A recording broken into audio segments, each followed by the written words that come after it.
आशीष भाई चेयर रखो चेयर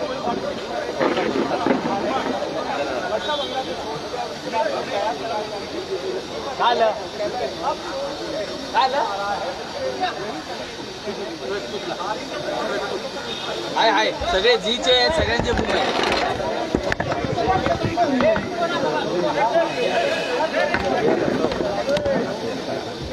चला पाऊस येईल लवकर पाटिल साहेब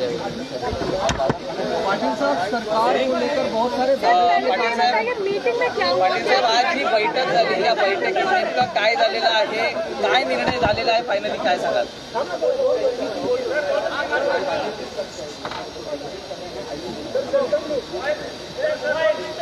मोबाईल मागे आज नेहमीप्रमाणे बैठक घेऊन सध्याच्या परिस्थितीचा आढावा घेण्याचं काम झालं. आदरणीय पवारसाहेबांनी सध्याच्या परिस्थितीचा आढावा घेतला. आज संध्याकाळी 6:30च्या दरम्यान पवारसाहेब उद्धवजींना भेटायला राज्याचे उपमुख्यमंत्री अजितदादा, मी, प्रफुल्ल पटेल आम्ही सगळे माननीय उद्धवजी ठाकरे यांना भेटायला संध्याकाळी 6:30ला त्यांच्या घरी जाणार आहोत. पण नेमकी काय रणनीती ठरली आहे, काय नेमकं चर्चा झाली आहे आणि एकूण येणाऱ्या दिवसांमध्ये या सगळ्या संकटाला कसं तोंड दिलं जाणार? असं आहे की अजून अधिकृतपणाने सरकारचा कोणी पाठिंबा काढून घेतल्याचं काही दिसत नाही आणि त्यामुळे सरकार पूर्ण अस्तित्वात आहे. सरकारचं काम चालू आहे. प्रसारमाध्यमातून येणाऱ्या बातम्याचा परिणाम काही होण्याची आवश्यकता नाही. या संदर्भात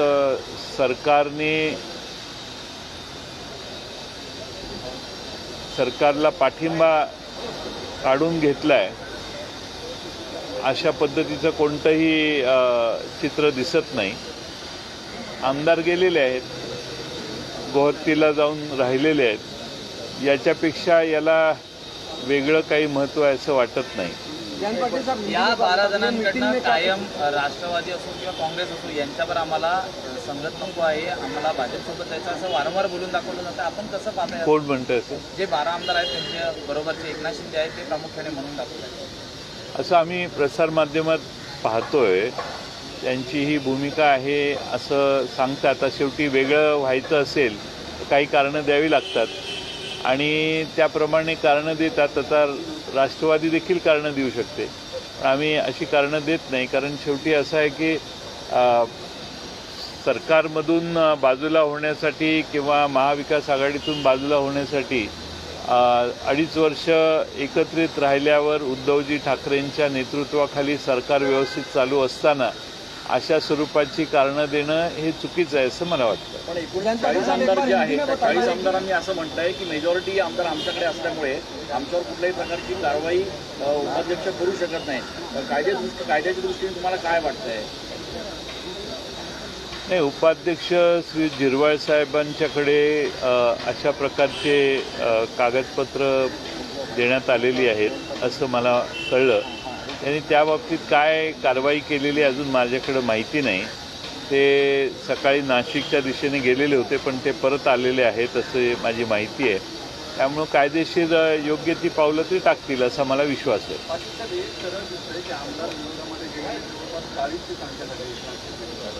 आता राष्ट्रवादीतून आमदार काँग्रेस आणि राष्ट्रवादी टॅक्टिकल मूव्ह करताय सरकार वाचवण्यासाठी. पण ही किती काळ ठरवलं? टॅक्टिकल मूव्ह कुणी केली? नरहरी झिरवाळ जे त्यांच्याकडचे अधिकार वाचून आमदार आपण अहो, नरहरी झिरवाळ उपाध्यक्ष आहेत, त्यांच्याकडचे अधिकार आम्ही कोण वापरणार? ते त्यांचा अधिकार वापरणार. नाही, ते एकदा उपाध्यक्ष किंवा अध्यक्ष झाला तर ती व्यक्ती कोणाचीच नसते. ती निरपेक्ष बुद्धीनं त्या ठिकाणी बसलेली असते. जे कायद्याच्या चाकोरीत आहे तेच ते काम करतील असं आम्हाला वाटतं.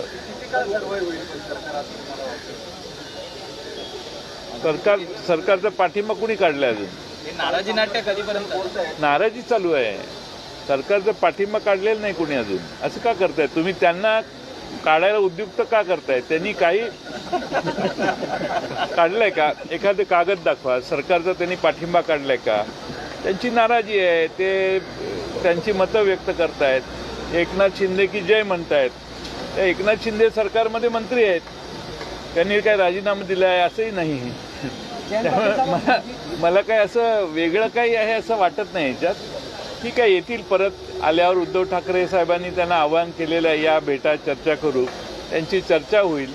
सरकारचा जोपर्यंत पाठिंबा काढून घेतला जात नाही कुणी, तोपर्यंत सरकारला कोणती भीती आहे असं मला वाटत नाही. जयंत पाटिल साहब, एक बार मीटिंग कर दिया, आज की बैठक में क्या हुआ और लगातार ये दावा किया जा रहा है दिल्ली की तरफ से कि पास 2/3 बहुमत है, यानी कि सरकार को खतरा बना हुआ है. तो आप लोग किस तरह की रणनीति बना रहे हैं अगर सरकार गिरने की परिस्थिति में आती है? हालांकि कुछ करेंगे सरकार गिरने की पार्टियां निकाला नहीं, लेकिन प्रैक्टिकली ये तो है कि 40 आमदार सीटें गुवाहाटी में 40 आमदार टूरिस्ट बन के अगर कहीं कभी सूरत गए, बाद में गुवाहाटी गए, तो इसका मतलब ये नहीं है 40 जन इकट्ठा हुए तो हमारे सरकार के पीछे वो नहीं है. वो शिंदे साहब के पीछे है. अभी शिंदे साहब सरकार के बाहर अभी नहीं गए ना, उन्होंने कुछ इस्तीफा भी नहीं दिया. वो शिवसेना के पार्ट है और शिवसेना के मंत्री है. तो सरकार के पास या गवर्नर के पास अभी ऐसा कोई खत लिखित स्वरूप से आया नहीं है. तब तक मुझे लगता है कि किसी ने सपोर्ट विड्रॉ नहीं किया है. और आज शाम हम हमारे मुख्यमंत्री उद्धव जी ठाकरे साहब है, उनको ख़ास तौर पे आदरणीय पवार साहब, राज्य के उप मुख्यमंत्री अजीत दादा पवार, मैं खुद और शायद प्रफुल्ल भाई पटेल, हम सब मिलने को जाने वाले हैं. सर, ऐसी कौन सी चीज़ है जिसको लेकर लगातार शिंदे ग्रुप एनसीपी से अपनी नाराजगी जता रहा है? सरकार आप लोग चलाते, आपको मंत्री है, उसको अंदर की बातें आप लोग पता होगा. ऐसे कौन से कारण थे कि आप लोग उनकी चिट्ठी में तो सारी बात लिखी, पढ़ नहीं देते, काम नहीं करते, मिलते नहीं? अपने मुख्यमंत्री के प्रति नाराजगी जताई, आप लोगों के प्रति नाराजगी जताई? शिंदे साहब ने महाराष्ट्र में अलग अलग शहरों को पैसे दिए. वो पैसे देते वक्त यानी निधि दिया सरकार के माध्यम से, उसमें बहुत विषमता थी, तो भी हमने कभी तकरार नहीं की. हमारे साथ जो साथ में बैठते थे, कभी उन्होंने कोई ऑब्जेक्शन नहीं लिया. अगर वो हमें बोलते कि हमारी नाराज़गी है, तो शायद हम उनकी नाराज़गी दूर करने में राष्ट्रवादी कांग्रेस और कांग्रेस दोनों उनको मदद करते. लेकिन सरकार छोड़ के जाना और बाहर जाके वापस कहना कि ये दोनों पार्टियों ने हम पे अन्याय किया, मुझे लगता है कि ये ठीक नहीं है और हमने कुछ उनके ऊपर कहीं अन्याय किया है ऐसा मुझे नहीं लगता. वो लेटर आपने भी पढ़ा होगा. लेटर में उन्होंने पूरे विधायकों की तरफ से, जो भी अभी तक आप की तरफ से उनका कहना था कि एनसीपी के नेता मंत्री सीएम तक रीचेबल थे, लेकिन हमारे नेताओं को, मंत्रियों को, विधायकों को सीएम से मिलने नहीं दिया जाता था.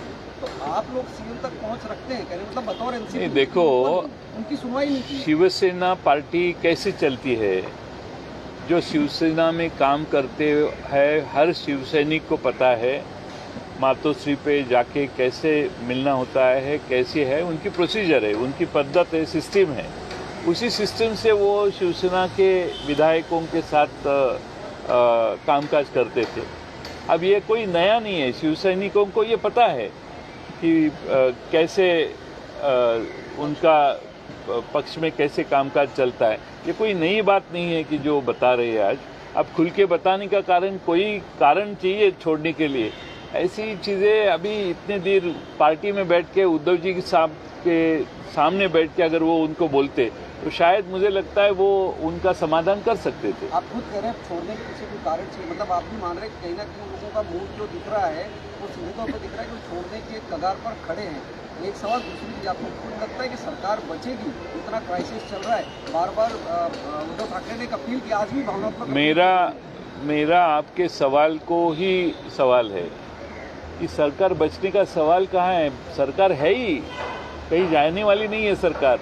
अगर एमएलए गए तो सरकार जाएगी. एमएलए तो साथ में है, वो सिर्फ गुवाहाटी गए, मुंबई में आने दो ना उनको. लेकिन विधिमंडल में ही वो आने के पहले क्यों प्रेडिक्शन करते हैं? आएंगे, बैठेंगे, सभागृह में आएंगे, सभागृह में आके अपनी राय रखेंगे, और अगर तभी हमें लगा कि इनकी राय सचमुच सरकार के खिलाफ है और या कुछ खत लिखे गवर्नर साहब को और कहे कि हम लोगों ने इनका सपोर्ट विड्रॉ किया है, तो आगे की बात है। अब कुछ ऐसा नहीं हुआ है। 12 विधायकों को निलंबन को लेकर एक प्रेशर टैक्टिक है, ये प्रेशर टैक्टिक है। 12 विधायकों 16 विधायकों को निलंबन की लेकर बात कही जा रही है। ये कहीं ना कहीं शिंदे ग्रुप भी कह रहा है कि वो पूरी तरह से इसके लिए तैयार है, वो भी अपनी राजनीतिक लड़ाई लड़ेंगे, कानूनी लड़ाई लड़ेंगे, और बीजेपी उसकी तैयारी करवा रही है। आपको क्या लगता है कि बीजेपी अगर तैयारी करवा रही तो पूरे कांड के पीछे बीजेपी का रोल है?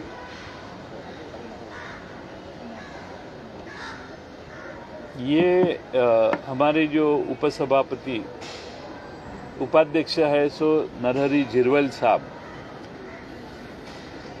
आज सुबह ही मैंने उनसे बातचीत की, जो नासिक के रास्ते पे थे, वो वापस आए।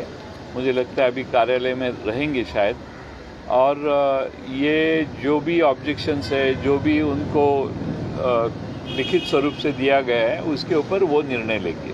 नारायण राणेंनी एक ट्विट केलं आहे की गेलेल्या आमदारांना पवार साहेबांनी धमक्या देऊ नये. नारायण राणेंच्या अशा विधानाकडे महाराष्ट्रातला माणूस कसा बघतो, मी एकदा मागेही सांगितलेलं होतं नारायण राणेंच्या विधानांच्याकडे. पवार साहेबांचा विधानसभेत, लोकसभेत, विधिमंडळाचा जो अनुभव आहे, त्या अनुभवातून पवार साहेबांनी सभागृहात विधानसभेचे सदस्य आल्यानंतर ते काय करतात याला जास्त महत्त्व आहे हे सांगण्याचा काल इथंच बसून आपल्याला प्रयत्न केला. त्याच्यावर नारायण राणेंनी घरी जाता येणार नाही वगैरे अशी भाषा केली. अशी भाषा आम्हालाही येते, आम्हालाही येतं, काही अडचण नाही. पण लोकशाहीमध्ये गुंडगिरी आणि अशा गोष्टी करणं हे योग्य नाही. आता काही लोकांच्याकडून अशा अपेक्षा करता येत नाहीत आपल्याला, त्यामुळं आपण ते जे बोलतात त्याकडे जास्त गांभीर्याने बघणं आवश्यक आहे असं मला वाटत नाही. नारायण राणेंना उत्तर आम्हीही देऊ शकतो, पण मला वाटत नाही की ज्या पद्धतीने आणि ज्या पातळीवर जाऊन भाषा वापरली जाते आहे, पवारसाहेबांच्यासारख्या देशाच्या एका मोठ्या नेत्याला अशा पद्धतीनं बोलणाऱ्या नारायण राणेंना किती वेळा पवारसाहेबांनी त्यांच्या संकट काळात सहकार्य, पाठिंबा, आधार देण्याचं काम केलेलं आहे. याचं स्मरण जरी केलं तरी त्यांना वाटेल की आपण केलेलं विधान मागे घ्यावं. सर, एक आप इंतजार कर रहे हैं. कोण आहे असं तुम्हाला वाटतं? हां, शिवसेनेच्या आमदारांच्या या बंडामागे कोण आहे असं तुम्हाला वाटतं? एकनाथ शिंदे. हो, तुम्हाला सर, देवेंद्र एकनाथ शिंदेच करतायत ना हे सगळं. सर, देवेंद्र फडणवीस यांच्या निवासस्थानी भाजपच्या बैठका सुरू आहेत आणि एकनाथ शिंदे केंद्रीय केल्याची चर्चा. या दोन घटनांचा त्याचं प्रत्येक पक्षाच्या बैठका चालूच असतात ना. त्यांनी मौन बाळगलंय. हां, एवढ्या घडामोडी घडत असताना भाजप नेत्यांनी मौन बाळगलंय. ते तुम्ही त्यांच्याकडे जायला पाहिजे आणि त्यांचं मौन भंग करण्याचा प्रयत्न तुम्ही केला पाहिजे. मी कसं त्याच्यावर बोलू? जयंत पाटिल साहब, कल देवेंद्र फडणवीस शाम को दिल्ली गए थे, उसके बाद आज सुबह ही वापस आए. बीजेपी की एक रणनीति चल रही है कि शिंदे ग्रुप की जो नाराजगी को लेकर, आपको क्या लगता है कि बीजेपी ऐसी परिस्थिति में है, शिंदे ग्रुप वाकई उनके कॉन्टेक्ट में है कि वो उनके साथ 2/3 विधायक तक पहुँच गए ऑफिशियली, उनके फुटेज आ गए, वीडियो आ गए, बयान आ गए हैं, तो अगर वो दावा कर दें तो शिवसेना का सिंबल भी ले जाएंगे और पार्टी के विधायक भी जाएंगे. तो लगता है कि बहुत ज़्यादा क्राइसिस की सिचुएशन है वाकई में. मालूम नहीं कि वो क्या करना चाहते हैं.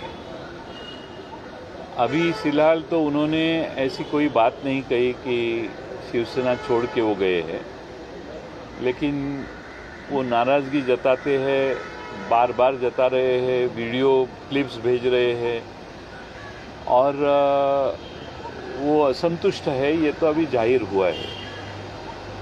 अब वो देखते आगे क्या करते हैं. लेकिन उद्धव जी ठाकरे, बाला साहेब ठाकरे और धनुष्यबाण ये महाराष्ट्र में ब्रांड है. अब ये इतिहास है कि जिन जिन लोगों ने शिवसेना छोड़ी वो बाद में कभी चुन के आए नहीं विधानसभा में. एक आध दूसरा अपवाद हो सकता है, लेकिन शिवसेना में रहने वाले लोग, शिवसेना कैडर पार्टी है, नीचे जो शिवसैनिक है, वो बाला साहेब ठाकरे, उद्धव जी ठाकरे, ठाकरे ब्रांड और साथ में उनके जो धनुष्यबाण हैं उनको छोड़ के ये जो विधायक 40 कितने हो गए अभी 40 हो गए, तो वो 40 लोग शिवसेना का धनुष्यबाण छोड़ के अगर खड़े रहे, इलेक्शन में कंटेस्ट करने को गए, तो मुझे नहीं लगता इसमें से एक भी आदमी जीत के आएगा। लास्ट क्वेश्चन सर, आप ठाकरे ब्रांड की बात कर रहे हैं, संजय राउत पवार साहब की बात करते हैं, समझने का तालमेल कितना अच्छा है आप लोगों का। इस सवाल बहुत बेसिक सी चीज़ है कि अभी सरकार को बचाने के लिए किस तरह की कोशिश आप लोग करें। पवार साहब को राजनीति का चाणक्य कहा जाता है, अभी तक वो खुलकर कहीं नजर नहीं आया कि क्या कुछ प्रैक्टिकली जमीन पर कर रहे हैं। ये जो कैमरा है पिछले 4 दिन यहाँ है, हम पवार साहब के से बात करके यहाँ के आपको बता रहे, कल तो खुद पवार साहब यहाँ बैठ के उन्होंने भी अपना मत प्रदर्शित किया है। अब क्या आप चाहते हैं, इससे ज़्यादा क्या चाहते हैं? गुवाहाटी तक आप लोग भी कोशिश करेंगे, गुवाहाटी तक आप लोगों की तरफ से कुछ कोशिश करेंगे? एक नाथ शिंदे आपके सहकारी हैं। देखो, वहाँ जाने की ज़रूरत नहीं, क्योंकि महाराष्ट्र का भवितव्य महाराष्ट्र में तय होना चाहिए, मुंबई में तय होना चाहिए। अगर गुवाहाटी गए तो कामाख्या देवी जो है वहाँ वो जादू टोना भी होता है, मैं सुना, और मुझे कोई बता रहे थे कि कामाख्या देवी के दर्शन के लिए वो गए सब, और वो वहाँ के जादू टोना से कुछ हासिल हो क्या नहीं हो मुझे मालूम नहीं, मेरे को इन्फॉर्मेशन नहीं है, लेकिन वो कामाख्या देवी के दर्शन को गए ऐसा मैंने सुना। तो इसका मतलब उनका पाठिंबा नाही आहे, ऐसा नाही। काल पवार साहेबांनी स्वतः मागे भाजप आहे किंवा परंपरेचा पक्ष तुम्ही झालं किंवा आधी झालं थेट भाजपचं नाव घ्यायला घाबरत या षडयंत्राच्या मागे भाजप आहे असं ते शीर्षस्थ नेते म्हणत असताना आता शीर्षस्थ नेत्यांनी आपली भूमिका व्यक्त केली, आम्ही भाजपला घाबरत नाही, भाजपच्या विरोधी अनेक वेळा आम्ही बोललेलो आहे। माननीय पवार साहेबांनी जी भूमिका व्यक्त केली, तुम्ही लोकांच्यात गैरसमज करण्याची गरज नाही। मी हेच सांगितलं आणि कालही स्पष्टपणाने सांगितलं जे आपण माझ्याकडून घेतलेलं आहे। त्यानंतर पवार साहेबांनी तीच भूमिका अधिक स्पष्टपणाने सांगितली। सर, एक अहम सवाल, एनसीपी में कुछ लोगों का मत है कि सत्ता इस तरह से जानी नहीं चाहिए और कहीं ना कहीं एक बार बीजेपी से भी इस बारे में बात की जानी चाहिए। ऐसा किसका मत है? कई लोग जो है दबे जबान में से पीछे कह रहे हैं। आपको कहते होगे, हमें नहीं कहा हूँ। आपसे नहीं कहा होगा, लेकिन नहीं, आपको नहीं। पता होगा। हमारे सामने ऐसी कोई बात किसी ने की नहीं और ना भी वो करेंगे। आणि आपले स्पष्टीकरण दिलं आहे की या सगळ्या घडामोडी घडतायत त्याच्यामागे आमचा काही हात नाही। मगासपासून का खोदून विचारते मला? पत्रकारितेचा चावटपणा चालू आहे। बीजेपी आहे त्यांच्या मागे की नाही आहे? ते त्यांनी सांगितलं ना, त्यांना सांगितलं ते सांगितलं ना, ते काय म्हणतात ते, पण कोणीतरी मागं आहे, कोणी मागं नसल्याशिवाय असं होणार नाही। गुजरातमध्ये व्यवस्था झाली, गुवाहाटीला आसामला व्यवस्था झाली की तिथल्या स्थानिक लोकांनी केली आणि कुणीतरी पाठीमागं आहे, नाही तर एवढ्या मोठ्या प्रमाणात विमानांची उपलब्धी नाही झाली असती। हिंदीमध्ये एक सांगा ना. आता मी बसल्यावर विचारलं ना।